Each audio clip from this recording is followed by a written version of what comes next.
For more than 30 years, Dale Ledbetter has been helping people market better and sell more.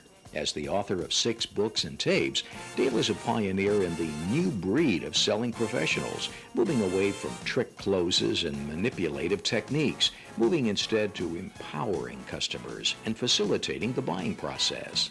If the goal of your meeting, conference, or training session is creating higher sales, then Dale Ledbetter is the person to anchor it. Your people will get a fast-paced, entertaining, and powerful program on bringing in the business. As a member of the world-famous Magic Castle in Hollywood, California, Dale's compelling blend of magic, stories, and lessons will captivate your people and make you look like a hero for bringing him in. Now, let's join Dale Ledbetter. Bringing in the business. That's the key to success in any field. I don't care if you're a doctor, a lawyer, a preacher. What kind of business you operate, the key to success is bringing in the business. The genesis of this program took place in a classroom. The professor comes marching in, carrying his briefcase, and the students knew something was different about this day. No blue suit, white shirt, red tie. Every day, the entire year, blue suit, white shirt, red tie. Not today. Bermuda shorts, Hawaiian sports shirt. We knew something was strange. He walked in, he set his briefcase down on the desk, as he always did.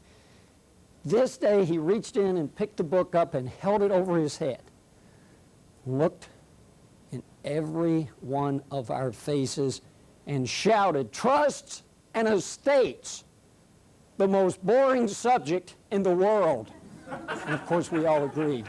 Trusts and estates, the most boring subject in the world, he repeated. And with that, he took about 3 quick steps and flung the book all the way across the room, smashed into the wall, newsprint, print, paperback, hardback binding, everything. It all went all over the place, smashed up against a couple of the students sitting near the wall. And we're aghast, taken back. Where's our professor in the blue suit, white shirt, red tie? Now he's running around like a maniac in a Hawaiian shirt and Bermuda shorts. He then came back to the center of the room, and I will never forget it. He pointed like this to every student in the room. We all thought he was talking directly to us. And he said, "Trusts and estates is the most boring subject in the world. And the lesson for today is learn how to bring in the business, and you can always hire some poor soul to do this work for you."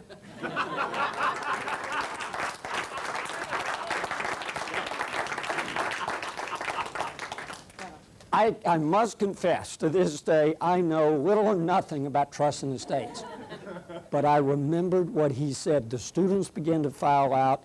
There was snickering and laughing. He marched out of the room. But I sat in my desk for a long time that day because I knew that I had been taught a profound lesson.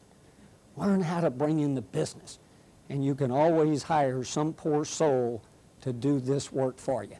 And that's what the Bringing in the Business seminar is all about. If you study, learn, master, and apply the 10 keys plus 1 to bringing in the business that we're going to talk about today, I promise you that you will be a master at bringing in the business, and you can hire some poor soul to do the work for you. Challenges, obstacles, we've all got them. And certainly we can agree that Mary at the moment is all covered up with challenges and obstacles. And Wayne has agreed to volunteer to help us illustrate a point in this situation. Give a round of applause for Wayne, who's agreed to join us. Wayne, if you would just step right into the magic hula hoop at this point. And what we're going to do is pick the hula hoop. Somebody is standing on the hula hoop. Now, Wayne, remember you're in there with my wife. Be a little careful. Wayne is the sort of fellow who spends a lot of time. He's retired now, so he's got a lot of time on his hands. And I want to be very careful with the kinds of things that Wayne does. Obstacles, challenges. You understand a little bit about obstacles and challenges, Wayne, right? Okay. Now, Interestingly enough, Wayne, if you would just step out, you see. Now, I would say, can we agree that's can we agree that's overcoming a challenge and an obstacle right there? How about that? A round of applause for Mary. A round of applause for Wayne. Great job. Great leaders demand excellence of themselves, not just from those around them. My 13-year-old daughter reminded me recently of the importance of that lesson. Great leaders demand excellence of themselves, not just those around them. She came home and told me the story of her friend Melissa, who had gotten her report card, all A's, 1 B. I mean, to me, that's very exciting. The only time I ever see that many A's on a report is when I get a map from the American Automobile Association. And in her case, all A's, 1 B. Very excited, couldn't wait for Dad to get home that evening. Dad comes in, he's sitting in the chair, she marches into the room. Dad, I have my report card. Reaches out, hands it to him. He's had kind of a hard day, he's tired. Looks at the report card, hands it back to her. Says, you know, I pay a lot of money for you to go to that private school over there, and I don't expect you to make a B. Oh, you never break the heart of a little girl. She turned and she started to walk away, and then he made it worse. Said, you know, when George Washington was your age, he made straight A's. Well, by now, she's totally crestfallen. She's holding a report card in her hand. She turns to leave the room, and she just can't resist. Just as she gets near the door, she turns and she holds the report card up, says, Dad. He looks up, she looks him right in the eye.